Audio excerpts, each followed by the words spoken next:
Broadcasting from the Prairie Sportsman Studios. Presented by OnX. Know where you stand with OnX. We're not just a radio show anymore. Heck yeah. This is Sporting Journal Radio. That's right. Welcome to the show. I'm Bret Amundson. Thank you for tuning in on the network, by demand, sportingjournalradio.com, or by watching this on YouTube. Thank you very much. I'm Bret Amundson, along with Dan Amundson right over there. Dan, how you doing? Doing great.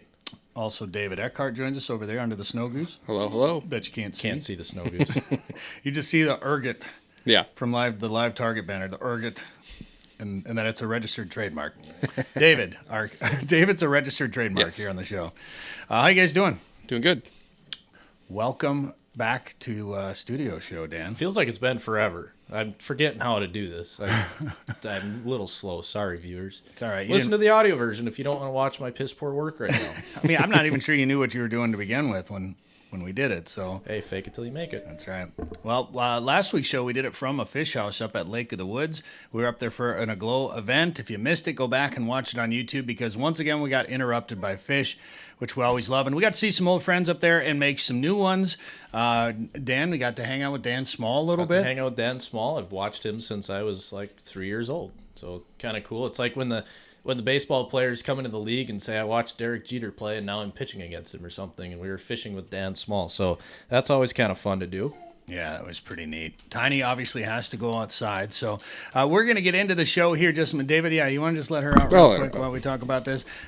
This week, we're going to talk about some of our Lake of the Woods adventures. We interviewed so many people while we were up there at Lake of the Woods last week. We couldn't fit them all in to this one show. So we have Paul and Brandy Johnson. They're the owners of Riverbend Resort up on Lake of the Woods, a family-owned resort. They've owned it for a number of years now. We're going to talk about how long they've owned it, why they decided to get into the resort business, and talk about how their family lineage, they come from resort owning families. So there's resort ownership in their family that they grew up with and learning from and learning about and decided they wanted to do it as well. So we're going to learn more about that coming up in just a little bit. We'll also get a fishing report from Otter Tail Lakes Country with Cody Hill from Chill Guide Service.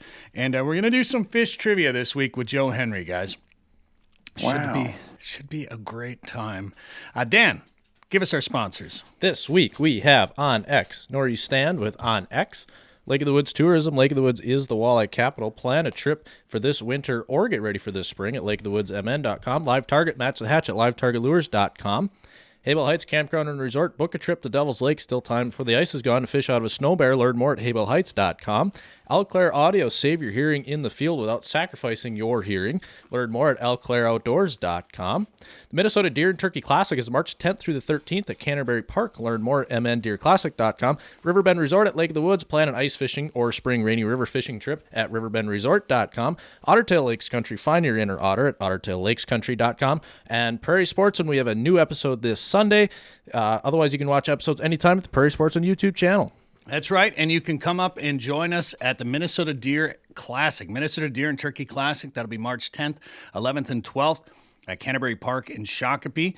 It's presented by your select Heartland Chevy dealers. I don't know why I had to say it like that. I don't know. Yeah, I mean, I just kind of said that, so thanks for repeating me. Yeah, you bet. Well, we're going to be there. We love the Deer Classic. Saturday, March 11th. We're going to be there from 10 to noon, so stop out and see us. We had a guy actually call up Pioneer PBS, watch Prairie Sportsman. He's like, hey, where's that Bret Amundson from? I knew an Amundson from McGregor. He knew Amundson's from McGregor, thought that one of the sons was named Bret, and wondered if I was the guy. And I told him I wasn't, but somehow could be related to him.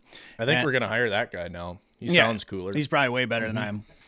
But we started talking about, he said he was from Shakopee, and I said, well, hey, what are you doing March 11th? Stop out and say hi. I'd love to meet you at the Deer Classic. I'll be there, March 11th from 10 to noon. He goes, oh, yeah, all the land. When you're sitting in the stands at Canterbury Downs, Canterbury Park, and you're watching the horses race, if you look at the field and the tree planting behind the track, he's like, that was my family's farmland. Well, that's where I grew up. That's where I grew up farming right there. And now it's, it's buildings and whatever. So got a little history lesson. He's like, Shakopee was great. It used to be all farms. Now I don't like going there. Sounds like most of the metro. Because it's the Twin Cities, yeah. He's got a cabin up north, and he spends most of his time, he's retired and spends most of his time up north. So anyway, that was a fun conversation to have, so you can come out and join us at the Deer Classic. We're also going to be hanging out over at the Northwest Sports Show that same weekend at the Tasman Lake Lodge booth. All right. So I was working another show for Tasman Lake. I was in Chicago here this last week, you guys. What did I miss while I was gone up here? Oh, David, you can't hear We you. lost you, David. I had a dream that I want to tell you guys about. Because I have a question, because I want to know if this has ever happened in real life. And I don't think it's ever happened to either of you guys, because I would have probably heard about it. But I want to know with everybody else. I had a dream, so I caught this giant crappie. That was in the dream, so you don't have to Obviously fact check me dreaming. on that. Right. So I'm prefacing that. But, so I caught this crappie through the ice, and I wanted to take a video of releasing it, because it was big enough. I wanted to throw it back. So I pulled out my phone, had my phone in one hand, was going to record a little Snapchat video, crappie in the other one. So I went to go put the fish in the hole, but instead, Mika loves this story. I guess. Instead of putting the crappie down the hole and taking a video of it, I tried to take a video with the crappie, and I put my phone in the hole and watched it flutter down. You sure this was a dream? Yeah, because I woke up in a panic sweat. Just a cold sweat. Angry, yeah. And so I want to know if that's ever happened to anybody else or something similar. Because this video of Jay Siemens and his buddy dropping that fish down the hole, or the phone down the hole, and scaring all the perch away keeps going around. I've been sent that video like 7 times, so it made me think of that. I want to know if anyone else has ever had something like that happen before. I mean, I've had dreams where I wake up in a cold sweat. That's not what I was asking. I've never dropped my phone down a hole. One time I was in a skid house. I was fishing by myself, and I dropped my phone, and it was headed straight for the hole, and I, like ninja, like cat-like reflexes, I kicked it. I reached down, I swatted at it with my arm, whatever it was, but it went below the floor, but above the ice. And then it slid all the way under the floor, under the house, and almost went down the next hole on the other side of the house. But I've never done it. I know I watched Tony's phone, our friend Tony, go down the hole in your house, David. Yep. Yeah, I had it sitting in the window and slammed the door, and it tipped out of the window right down the hole. He was so mad because he didn't even drop it. I mean, he had it setting somewhat precariously above the hole. Yeah. But your door kind of slammed a little bit. Yeah, shook the wall just enough to tip it. And that was, the first day? First day. Yeah. So we went and we drove to town and bought, what did we buy, a fishing net? Like a big landing net? Yeah, we bought a little landing net, minnow net, and 2 pieces of conduit and a roll of duct tape. And I've got footage of all that. And it took us like 3 hours, but we got that. It was like 18 feet of water. 18 feet of water. We drilled a whole bunch of holes, and I got spear holes in my house, so we just opened one of those, and yeah, it took a while, but we got it. At least the water was clear too, so we could use the camera and get it positioned. Yeah, I had my camera with, so I was in charge of pointing the camera, and then you guys got her in the net and pulled up. But so the phone didn't work anymore, but he got the insurance for it because he recovered it. Yeah, he still had it in his possession, but yeah, it was a whole circus. Well, if you have had any weird dreams like Dan, Oh, that's a weird sentence. comment below. Maybe don't comment below. Let's specify what kind of dreams we're talking about here. Or if you've ever dropped a hole down. We had another buddy here, Hold Nate. on. Drop a hole down a phone? Drop a phone down a hole. Our other buddy, Nate, English over is here. hard. English, hard, very hard. I swear he's dropped like 6 phones. I think he has, yeah. Into the lake. Because he's got a 10-inch auger. Those extra 2 inches, I swear, just This like makes the magnet bigger. Yeah, exactly. I think it has more to do with how he handles his and phone. It's probably that. But our other buddy Nick sent the phone down one of Nate's holes because it's a 10-inch hole. I swear it is. Well, it seems like in a fish house, it's like they have magnets. Yeah, like the they holes attract anything you drop on the floor. It's like a funnel. I watched one go down the ice last week. Oh, really? Yeah, in Tony's house. The guy had it sitting on his lap, and he stretched, and boop, right down the hole. Man. It's like you need them on a lanyard. Or Yeah, something like you that. should. Or a floating case. I Well, know they make like that rooster wrap or whatever. There's a couple other companies out there that have things for that. I used to want to get, like, Life Proof had a life jacket or something, and it was a Yeah. floating case. But they wanted more money than the phone, I think, for the case at the time, so I never bought one. You But just take one of those floating key fobs and just glue it to the back. duct tape, yeah. Like a boat key. Yeah. Yeah, Yep. exactly. All right. Well, if you've ever dropped a phone down into a lake, comment below. Tell us how you got it back. If you got it back, if you're watching this on YouTube or Facebook or Instagram or anywhere else. I was in Chicago, you guys, and I was there for the All Canada show. So there was a lot of Labatt's going around. It's funny. Nice. Dan, I know you love Labatt's. And yes. It's something about when you talk to Canadians or you do a Canada type show, everybody has to have Labatt's. It's like, do you drink Labatt's normally? Me? Well, I know you do when you can. Who are you asking then? Anybody. I like Labatt's. Yeah, If you can it's find good. them, Yeah. I'm pretty sure Riverbend is like now specially ordering Labatt's for when we show up. Yeah. And they That's what still they said. There's there's another bar on another lake that we go to that I know the owner, and I'm like, hey, you need to get some Labatt's. So Yeah, we kind of influeed that one. It's awesome. Special ordered for us for whenever we're there. It's good I think to know we're the only ones that drink them too. Yeah, I think they're still on their first batch from this Probably, spring. yeah. Because we haven't been in there. Well, I saw a lot of Labatt's, talked about a lot of big fish. Of course, a lot of the questions about getting across the border and all that. No vaccine mandates anymore or anything. And then I saw, I assume it was made by Mojo, and I don't know if it was custom made by Mojo or somebody afterwards, but they made what looked like a Spoonzilla, only it was a pintail. And it had the old duck hunter hat on, had an old vest on. It's supposed to look like an old duck hunter. And if you're watching this, you can see the picture of it. Right now, we got it up on the screen. But if you're listening to us, just picture Spoonzilla from Mojo, only as a pintail version. You guys ever seen anything like that before? I have not. They've got Sir Coot. I've seen Sir Coot before. Not a pintail, though. He's got all of his teeth. It's kind of impressive. Normally, they like to stick a cigarette in one of the missing teeth there. A few missing teeth. Yeah, he's got all of his teeth, so he's a classy duck hunter. Well, it is a pintail. Yeah. All right. Also, I ate a steak. So we went to a couple of different places. Congratulations. So we worked until 9 o'clock on the Friday night. I think it was a Friday night. We had to do the show till 9 o'clock. And then there was a steak place. And we were in St. Charles, a suburb of Chicago. And there was a steak place there that we went to last time we did the All Canada show there. St. Charles Steakhouse or St. Charles Place. I can't remember what it's called, but really good food. Interesting decor. It felt like the kind of steakhouse that mobsters in the 50s and 60s would go to, and deer hunters, like a combination of deer hunters and mobsters. What? Yeah, it was kind of cool. And we walk in at a little after 9 o'clock, and the guy's like, hey, sorry guys, like I got nothing for you, like everything's shut down. There was a lot of people still eating, so we were kind of like, everything's shut down, and I'm assuming they closed the kitchen at 9 o'clock. He said, well, I do have prime rib. That was our special tonight, prime rib. And we all kind of looked at each other and like, well, that's probably what we were going to order anyway.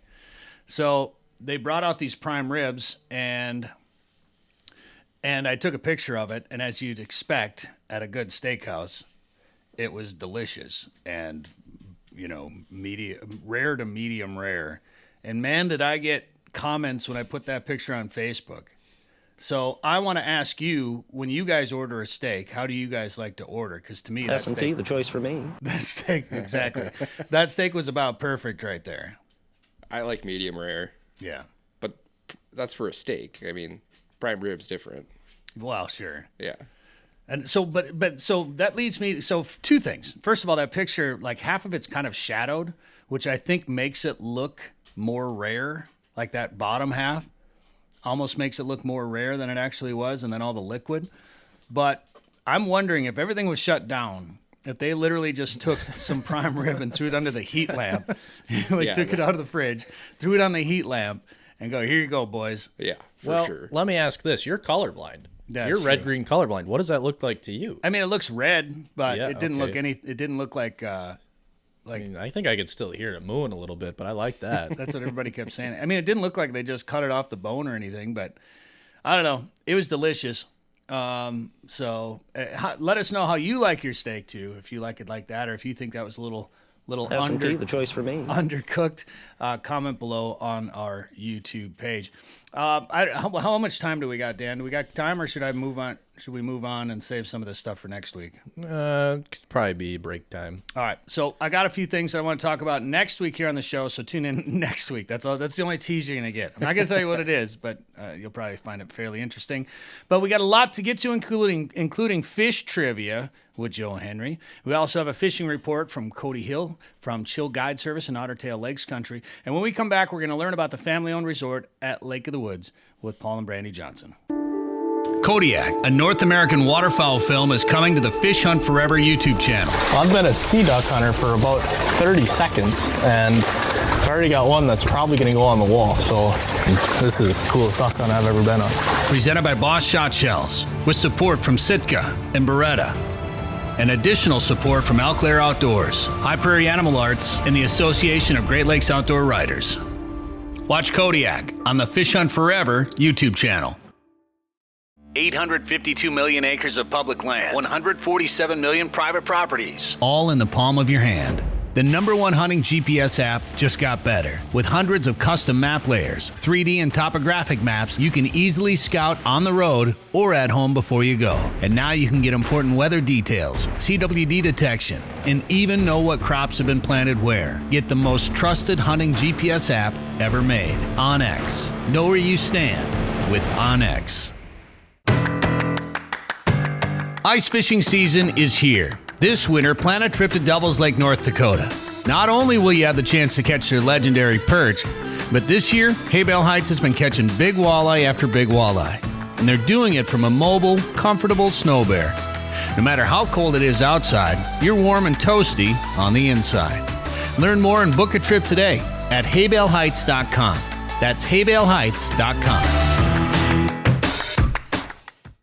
All right, this is Sporting Journal Radio. I'm Bret Amundson, along with Dan Amundson and David Eckhardt. And Joe Henry from Lake of the Woods Tourism joins us right now. Joe, how's it going? Hey, guys, I'm doing well. And you? Not too bad. You are mobile today. You're obviously parked there in your vehicle, but you're in your vehicle right now. Yes. You know, actually, I have the great privilege of speaking to the Iowa Great Lakes Fishing Club tonight. They had their annual meeting. And so heading down to Iowa and going to be able to chat with those guys. And it's going to be fun. I mean, what a great group. These guys and gals are very, very strong club, very avid anglers. And, of course, you know, they fish that Iowa area there, the Great Lakes, but they also go other places. So tonight we're going to be really featuring Lake of the Woods and giving kind of a rundown season by season, multi-species. And then I'm going to do a little focus one little segment on pulling spinners, which, you know, pulling crawler harnesses, as you guys know, is effective everywhere you go for walleyes. I'm going to vertical jig with some... You're going to what? I'm going to vertical jig with some crawler harnesses next time I go to Lake of the Woods, Joe. What? Well, you know, and that's not a bad technique if you're on the Rainy River, because that current will make those blades spin. There you go. And actually, that's a technique for some of the locals. And that current's going about the perfect speed, too. It is. You can just take that. You just bounce that. You can have a little bit of an angle on your, you know, with your weight and the current. But basically, you just, let that thing bounce off the bottom. That spinner's constantly spinning. And sometimes they put a crawl in there. More often than not, they'll put a emerald shiner on each hook.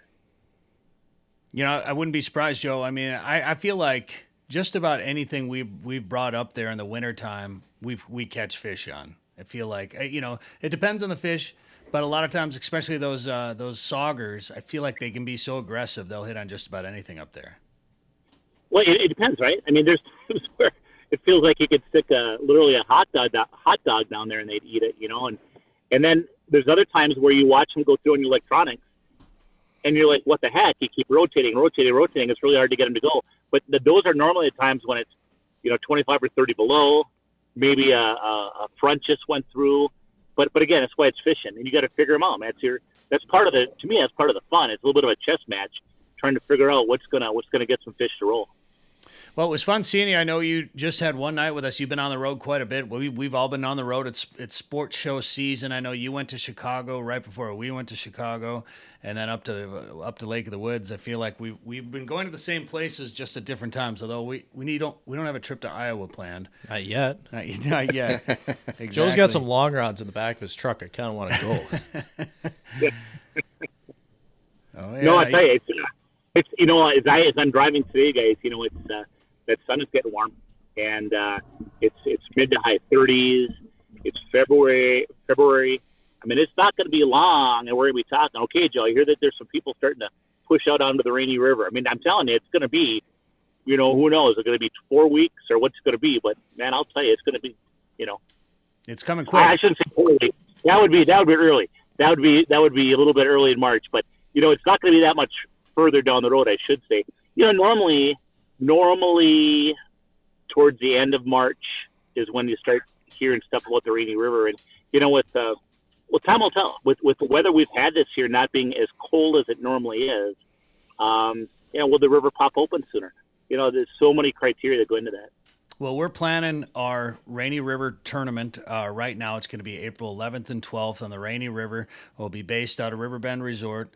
And, Joe, can you just, we're kind of hoping that all the accesses will be open this year. But if you can you just dam up like the Little Fork and the Big Fork just until after we're done, just to make sure? Is there a way we can get that done? Just keep the river from muddying up a little bit? Yeah, you know what? I'll get connected with the IJC, the International Joint Commission, and okay, good. Just see if they can get into the rules for and just change the multi-nation bylaws.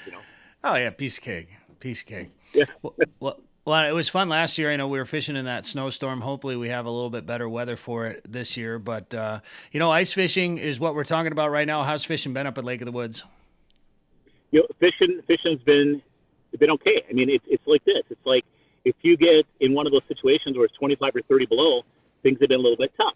If you get in an area where everything is spread out on that open mud and, the schools aren't as tight and stuff, you're picking and fishing every single fish. Most people are catching fish. Most people are catching enough for a fish fry. Some people are catching some nice flats and some even trophy walleyes.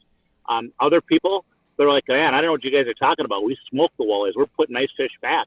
It really kind of depends. And but it is February, and you have to have the right expectation, right? I mean, you're going to sort through some fish, big ones, little ones. Hopefully you get the big ones. You're going to sort the little ones, most likely. And that'll be a combination of walleyes and saugers. Then you pick out your eaters. And then, hopefully you'll run into some nice fish when you're up there. Well, here's what I noticed when we were up there last week was the saugers generally played. Like they pretty much committed most of the time. I mean, the bite window would kind of open and close. But for the most part, if you had a real active fish that was chasing, it was generally a sauger. Then we'd have fish that would chase but wouldn't always bite. And sometimes we'd work them, maybe try a different lure, and we'd work them. Those would be walleyes. They'd just be smaller walleyes. And actually our jigging rods were outproducing our dead sticks. But then we'd notice a big mark would come through, and they either wouldn't show any interest or they would they would just come up just a little bit and then just keep on trucking. So I feel like that's where that dead stick can really play a bigger role, or maybe a more subtle presentation. Maybe that's what you need to kind of trick those bigger fish up there right now. Well, that's also why you use the 1-2 punch. You use a jigging line, and you also use a dead stick, because you'll let those fish tell you what they want. And every day, every hour, quite honestly, can be different. I think the other thing too is when those fish chase you around and they don't commit, I think some of those could be toolies. Oh yeah, absolutely. And I did catch one, and I know a few guys caught some as well too. But sometimes, they come up and Alex was telling us that a lot of times that they come up and if you jigged a little bit and it really spooked them, that a lot of times that was a tulipy that you spooked out of there. Yeah, and the other thing I'd say too is, when fishing gets tough, like if you're seeing fish come through and you're having a hard time catching them, as a rule, do two things. One, put on something like a lipless crankbait, like a live target or a Rapala Rip and Wrap, or every brand, there's different brands, but they're an aggressive bait. They got vibration and rattles in them. That'll oftentimes pull fish in. Sometimes we'll get a reaction strike. The second thing I would encourage you to do is downsize your presentation. Go to a really small jigging spool with a small minnow header, small piece of tail. Go to a plain hook on your dead stick. Try to put a small minnow on there. I've even seen anglers use dead minnows and just hang those dead minnows, a foot and a half, 2 feet off the bottom. Make that walleye or sauger come off the bottom and grab it and come back down. And those are some techniques that will catch you some more fish. And if you get dialed in on those fish and it's a tough day, but you catch those 4, 5, 6 extra bites, and all of a sudden you're filling that pail. Real quick, Joe, before we let you go this week, we have to do a little bit of fish trivia with Joe Henry, ladies and gentlemen, from Lake of the Woods Tourism, along with David Eckhardt and Dad Amundson here. We're going to talk about saugers here on the show. We have 3 questions, ladies and gentlemen, and some of you anglers that fish Lake of the Woods a lot will probably know the answer to these, but we might teach somebody a thing or two about saugers. Number 1, what is not a difference between a walleye and a sauger? What is not a difference? I think what are differences? I think I wrote this question. Remember how to read. What are differences? A, white spot on the tail of a walleye. B, black spots on a dorsal fin of a sauger. C, there's only 6 teeth in saugers. Or D, one of their names starts with the letter S. Thank you very much. Do you really want me to answer that? You can answer. Joe, you obviously don't know the answer to this, so. This is this guy giving a seminar here later today. Yeah. So, David, do you want to try guessing first? I'm going to go with A and B. Okay, so I just wrote that question wrong. So I was looking for right. C. Well, then C. Yeah, there you go. All right. Question number 2. What age do saugers start to reproduce? Is it A, 6 months? Is it B, 1 year? Is it C, 2 to 5 years? Or is it D, 25 years? Dan, do you want? I'll answer. I don't. Again, I can't multitask very well. I wasn't listening. So B. 1 year. David? The 2 to 5. 2 to 5 years. Joe? C, 2 to 5. 2 to 5. 2 to 5 years is correct, ladies and gentlemen. That is correct. Saugers start to reproduce. They reach sexual maturity, age 2 to 5, which so did I. Thank you very much. Question number 3. I still haven't really.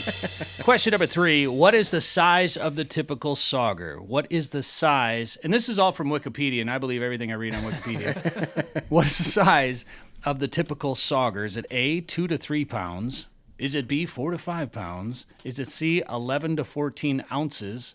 Or is it D, 12 to 15 pounds? Dan, did you listen to that one? Barely. Because this is actually interesting because there's like the first, it's a way longer story than I want to get into, but my experience with sauger is so different than everywhere else. But, it's got to be A or C.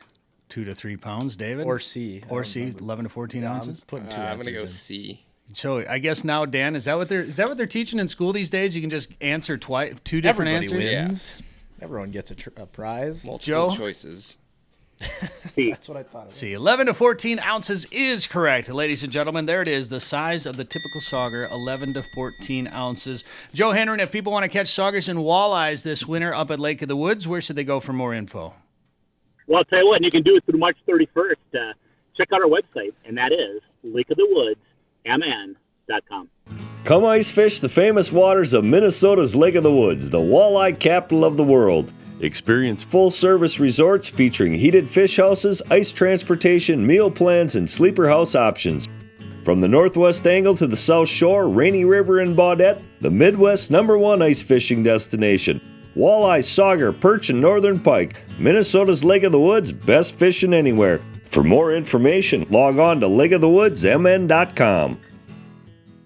Live Target, the leader in Match the Hatch, is back with new lures that also match the action. Introducing the Live Craw. The Live Craw is irresistible to bass, walleye, and other freshwater species. FTech's winner, the Ultimate Frog, looks and acts just like a swimming frog. With an exposed ultra-point mustad hook and replaceable legs, the Ultimate Frog has 2 styles, 2 sizes, and 8 colors. And iCast and FTech's winner, the Live Shrimp, mimics a fleeing shrimp for saltwater anglers. Coming soon from Live Target. All right, we're back. This is Sporting Journal Radio. Thanks for tuning in on the network on this station right here. By downloading the podcast, you may be watching this on YouTube. Thank you very much. I'm Bret Amundson along with Dan Amundson and David Eckhardt. And right now we're going to head up to Otter Tail Lakes Country to check in with Cody Hill from Chill Guide Service. Cody, how you doing? I am doing well. Thanks for having me, guys. Yeah, you bet. Thanks for coming on. You sound like you're a little sore right now. Yeah, ice is a little slippery and it's a little solid. I took a bad spill going into the fish house the other day, and I got possibly a couple cracked ribs. So. Ooh. Man, it is slippery out there, and I actually bought some ice cleats, and then realized I can't get them on my boots. My bunny boots are too big for my ice cleats, so I got to figure something else out there. But I wiped out my driveway the other day, and I realized I landed on an elbow and on my hip bone, and it was kind of sore, and I kind of banged up my elbow a little bit. But I came this close to, I think, Dan, you got a better look at it than I did, but I'm pretty sure I came pretty close to hitting my head on the side of my truck. You're exaggerating. It wasn't that close. You were just fine. obviously, but I must have been pretty close. I mean, yeah, you're in the vicinity, but yeah, you would have been. You missed it by a little bit. I was walking right along the side of my truck, but you drive a Chevy, so the Chevy would have probably broke before your hard head. Wow, wow. Well, I know a little bit of rust would have fallen. I didn't know I was going to be a referee today. Well, man, so I know I don't feel quite as much pain as you do, but I get it, man. She is slippery out there. So that you were coming out of your fish house? I was going into a hard house fish house for an evening bite real quick, and so it's extra slick.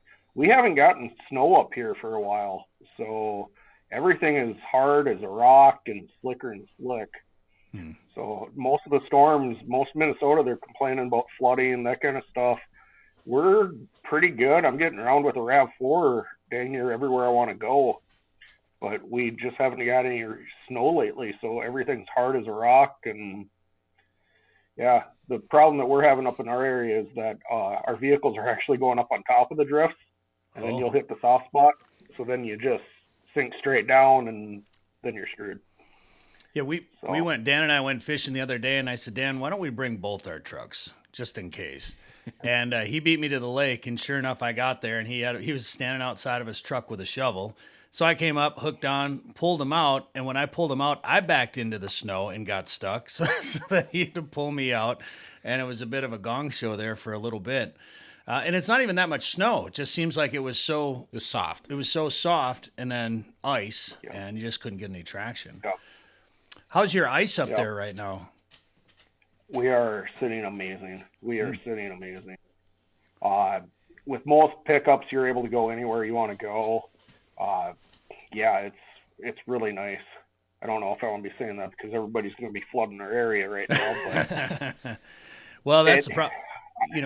That's the problem you have every year when not the whole state has great ice. It seems like the lakes that do get a ton of pressure. We see that on our lakes a lot, and I know the metro area doesn't have the best ice and best conditions out there, but I don't know. Lots of lakes in this state, lots of places to go. Of course, Otter Tail County, a great place to catch some fish, and when people go up there, they usually can do pretty well. Have you been chasing panfish or walleyes around, or what have you been up to? I have been in a little spot that for about 2 hours before dark, we've been getting walleyes actually coming through. And then, right about dusk, all of a sudden, here comes the crappies flying through, and they push the walleyes out of the way. Oh, wow. It's been really unique. Friday, after I caught my breath and everything, my first 4 fish up the holes were 4 different fish species. Oh, cool. And they all bit the same lure. So, and the funniest part was perch wasn't one of them. Interesting. So yeah, started with walleye, bass, northern, bluegill. Yeah, it's been, you don't know what's going to be coming up. We've been getting into some toad bluegills. The one pictured right there is 9.75. There you go. So, nice. And they've been pretty aggressive. And where exactly did you say that spot was? Was that? Lake Wichita. By the town of Nunya. I was on that one the other day. I actually have that sweatshirt. Have they been pretty Lake aggressive? Nunya, Otter Tail County. There you go. For the most part, we've been, as that picture of the bluegill showed, we've been using a lot of spoons. Lures like the Widowmaker, or that one's a pinhead. That one was Mao's pinhead lure that he loves. But the thing that's been really nice is the spoons that have the blades on that O-ring by the hook have been doing better than ones without. Interesting. And the only thing that we can think of is that they come flying in curious, and then you start doing your twitching, tipping it with wax worms or in a minnow head, and those little blades make the little fine flutters, and it entices them to come in and attack. So that's kind of changing the action just a little bit. Yep. Yeah. You think, it's been a really amazing bite. Do you think that's making a little bit of noise in there then too? Maybe almost kind of like a little light rattle?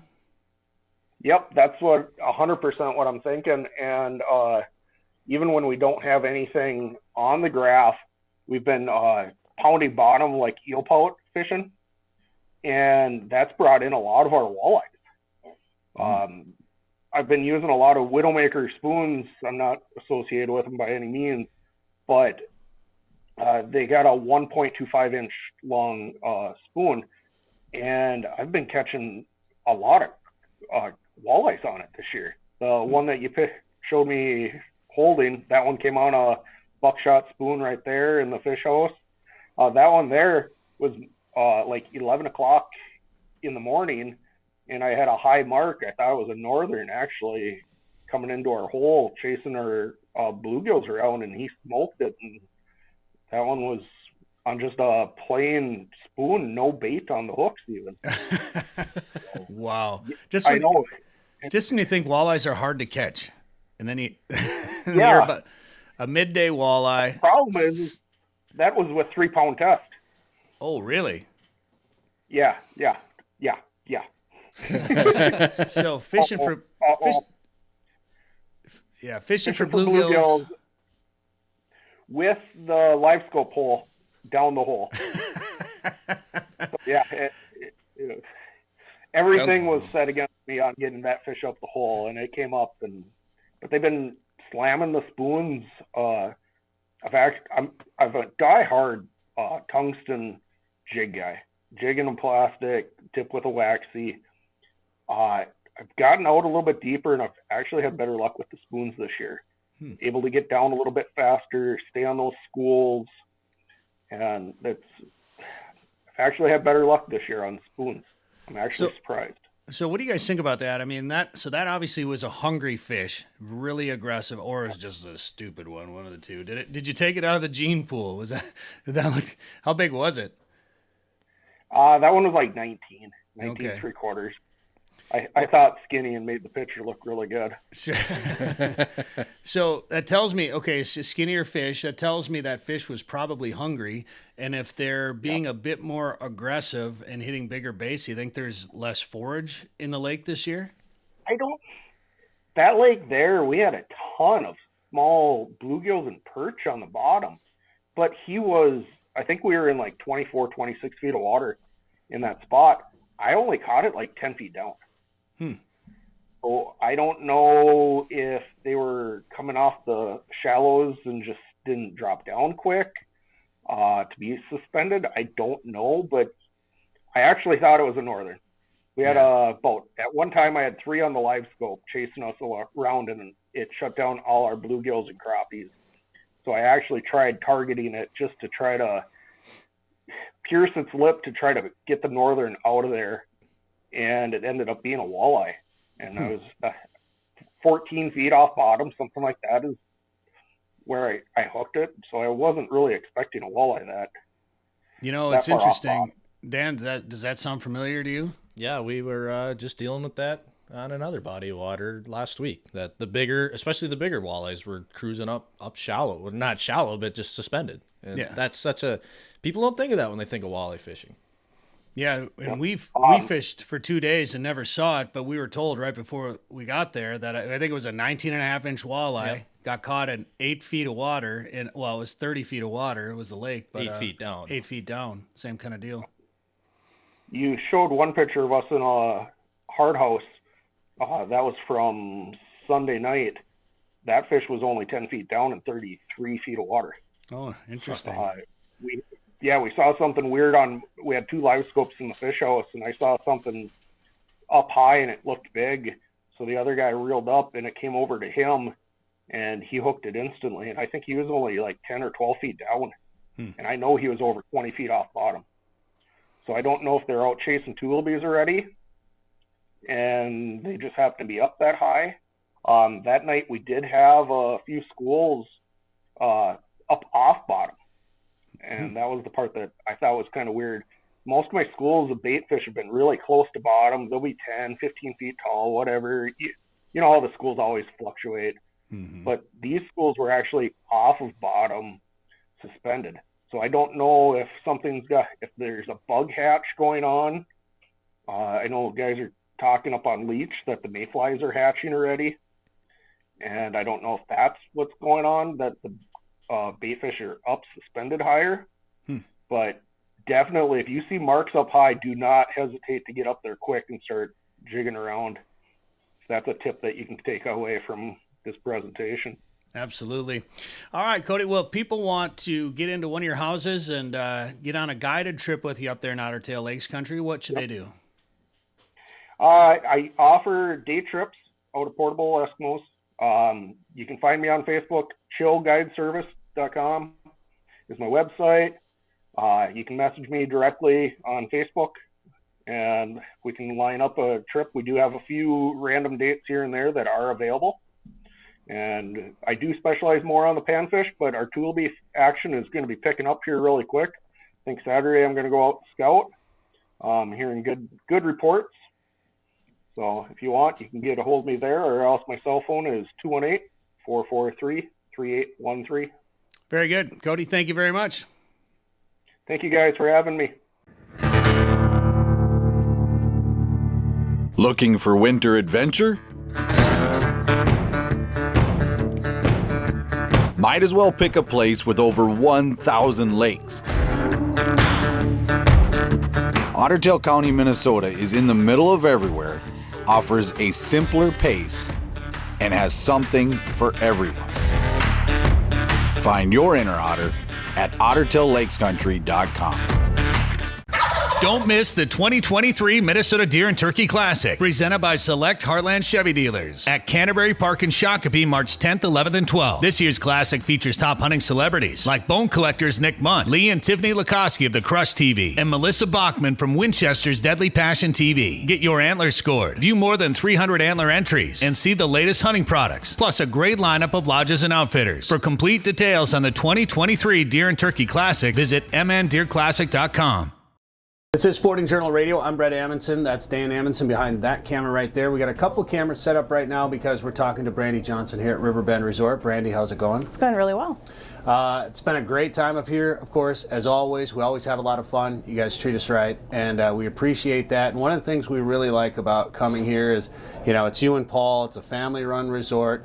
We always feel like we're hanging out with friends, right? Like we're going on a trip, we're doing some work, we're having fun, we're catching fish, but it's like coming up and seeing old friends every time we come up here. That's what it's about. Yeah. We love when you guys are here. It's a great time.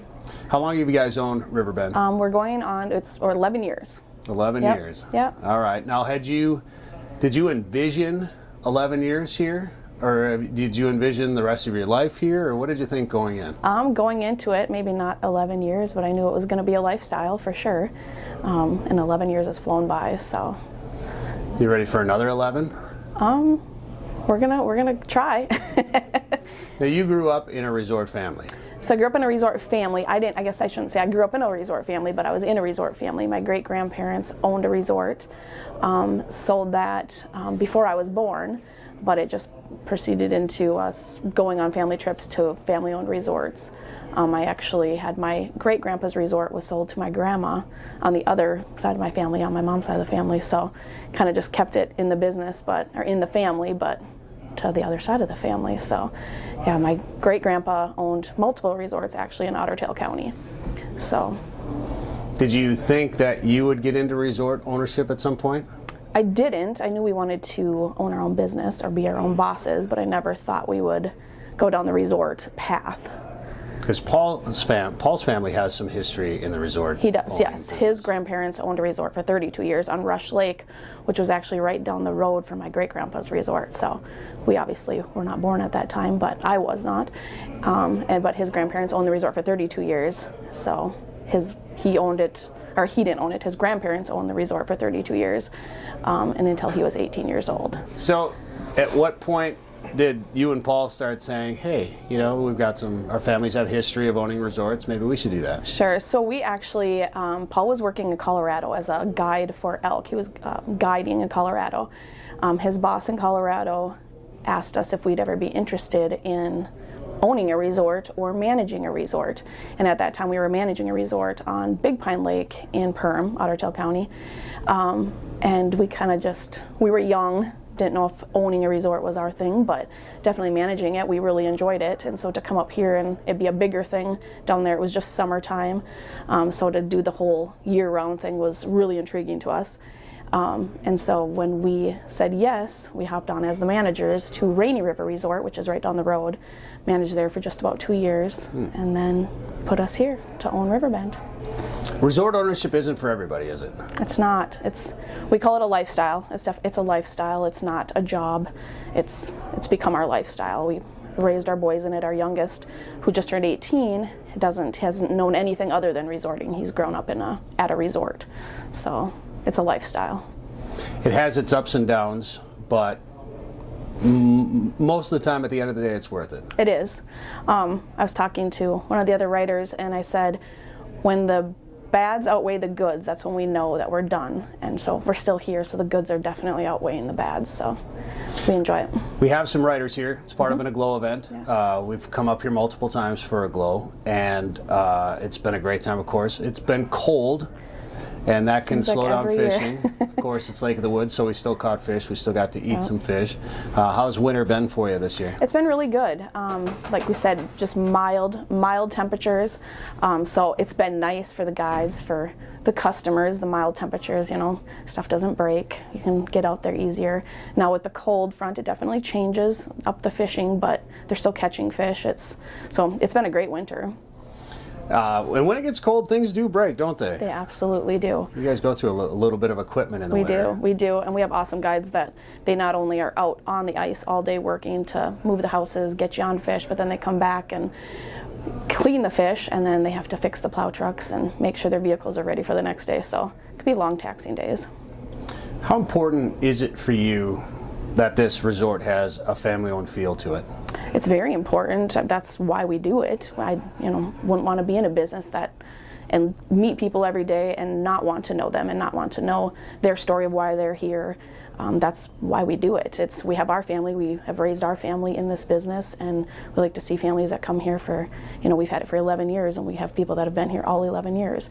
Some are turned into our best friends, so it's very important. How often do you see kids or families coming in here? So I think in the last 5 years, it's definitely changed. I think we have a lot more women here. We have a lot more families. We have a lot more dads that bring their sons up and are trying to create those memories, and that's what's been so important to us of, creating memories with our boys. That's what we do. We go hunting and fishing, and so fishing really brings families together, and so we've seen a lot more in the last, I would say, handful of years of the women and even women's groups, and so it's become really cool and very popular to bring your family and spend that quality time away from home and out in the outdoors. Not necessarily in the outdoors, because it's very cold outside. We don't have to fish outside. What's one of your favorite memories of the last 11 years up here? Oh my gosh, I would say probably my grandma coming up here. My grandma has been a fisherman her entire life. I really believe that's why our family was really into fishing, is she loved to fish. She loved to summer fish, she loved to winter fish, she loves ice fishing. And that's probably been my most special memory. For her 82nd birthday, she wanted to come up here. And so it was her first time that she actually got to see our resort, and it was very special. A lot of tears were shed that she was finally here. And she just died a short 2 years after that. So it was really cool to get her up here, see what we do. She grew up on a resort, so that's where she actually met. My grandpa was on her family's resort. So it was really special to have her here and just for her to experience this, of what we do, and it brought back a lot of memories of her growing up at her resort. It was only a summer resort, but it was still where they had customers coming and meeting friends, and she's had friends, her entire life that came to her father's resort, so it was pretty special. Did she just sit back and enjoy it, or did she say, this is the way we ran our resort? She would give us a lot of tidbits. I always joke that in the beginning when we started this, I did all the laundry. We have since went to a laundry service, which I love, but she was the one that taught me how to, fold the queen size sheets, and she learned it, from her parents at the resort, and so she always brought all those little memories up. But when she was here, my dad and my uncle were here with all of our cousins, so it was really cool.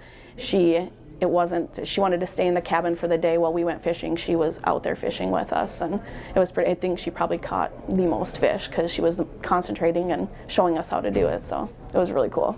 That's great. Yeah. All right, Brandy, thank you very much. It's ice fishing season and time to plan your trip to Riverbend Resort on Lake of the Woods. Stay at the Lakeside Resort along the Rainy River in one of their new cabins and enjoy delicious meals and hot or cold beverages in the Miles Lab Bar and Grill. Or stay in one of their comfortable sleeper houses on the ice, complete with a TV, stove, and lots of walleyes right beneath your feet. You also have the option of staying at their motel, the Walleye Inn, located in Baudette. Book your ice fishing trip to famous Lake of the Woods today at riverbendresort.com. That's riverbendresort.com. Paul Johnson joins us now from Riverbend Resort. Paul, how you doing? I'm doing great, Brad. How about yourself? Not too bad. Always having a great time up here, of course. And part of the reason we always enjoy it here is because we feel like we're with friends. And that's the kind of feeling you want to have when you're at a family-owned resort, isn't it? It is. We want everyone that comes up to be a part of the experience, and as they continue to come back, part of the family. And family-owned resorts runs in your family, doesn't it? It does. I like to say that I was born into the resort industry, if that makes any sense. My grandparents owned a resort on Rush Lake in Otter Tail County for 32 years, so I was 18 when they decided to sell. I wanted to buy the resort and kind of take it over as the family business, but they talked me out of it. But a few years later, we ended up jumping right back into resort management. And your wife has some history of owning resorts. And at what point did you guys sit down and say, hey, we should own some resorts? We were probably 8 years into our resort management part of our business relationship. Brandon and I run a pretty interesting relationship. We have our business side and then we have our marital side. So about 8 years in, we said, let's do this for ourselves. And so we jumped both feet into resort ownership. And it's been 11 years now with Riverbend? It's been 11 years, yeah. We're going to be starting our 12th year coming up next month. And every year is something new, something fun and exciting. Tell me, what's a memory, when you look back on your family's ownership of resorts, what's a memory that comes to mind? The biggest one is probably the friendships that we took away. Every week it was a mom and pop style resort. So every Saturday a group would leave and a new group would show up. And every week there would be new people that would come in and new people that we got to meet. And growing up in those younger years, we got to meet some really good lifelong friends. How much of that memory or that experience do you take into this job? A lot of the same. It was born and instilled into me at a young age, and it continues. We've met some really great people. We've met some travel companions that if we get a chance to get out and get away, we travel with them, that we've met while owning or managing resorts. How important is it for you to make sure that people feel like they're at a family-owned resort when they come here? It's very critical and a very big part of how we've tried to run our resort and our businesses since we've been in this resort industry. And if you go somewhere that you feel welcome and you enjoyed and had a great experience, you're going to tend to want to go back there. And that's what we like to create and have all of our guests experience when they come here. And your sons work here too? Both boys work here, yeah. We have an 18-year-old that's guiding and doing his senior year online. And then we also have our oldest son who is in the kitchen helping us run and manage the kitchen portion. So they're both kind of born into it as well. Tell me about Caroline. Caroline, who was here with Oliver here recently, she came up from Florida, brought her son up. How cool was that? That was kind of unique. A bucket list item or I want to go do this item, and to search and find us, to come up the time that they did, to be around everybody that was here, just the distance that they traveled to do something that they really wanted to do. And I feel like they had a great time and maybe back again very soon, making that long distance journey back up to do some fishing up on Lake of the Woods.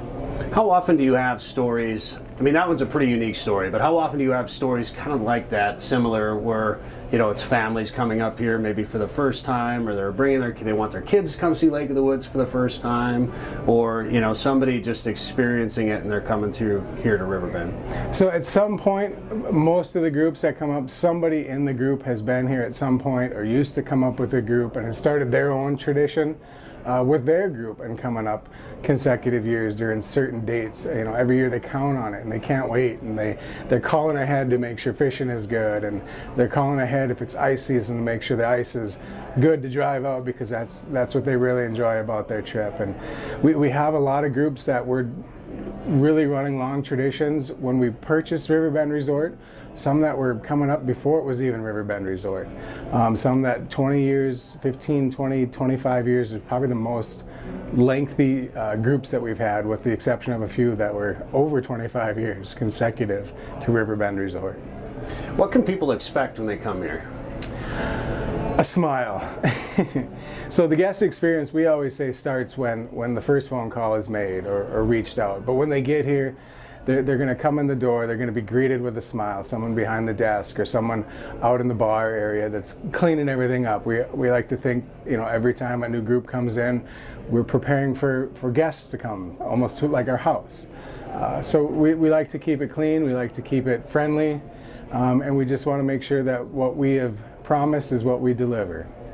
The food is really good. Is that inspired by a family member, or did you just want to have some really good food here? I'm of course biased in my opinion. I believe we have the best food on the lake, but that's just my opinion. Come check it out for yourself.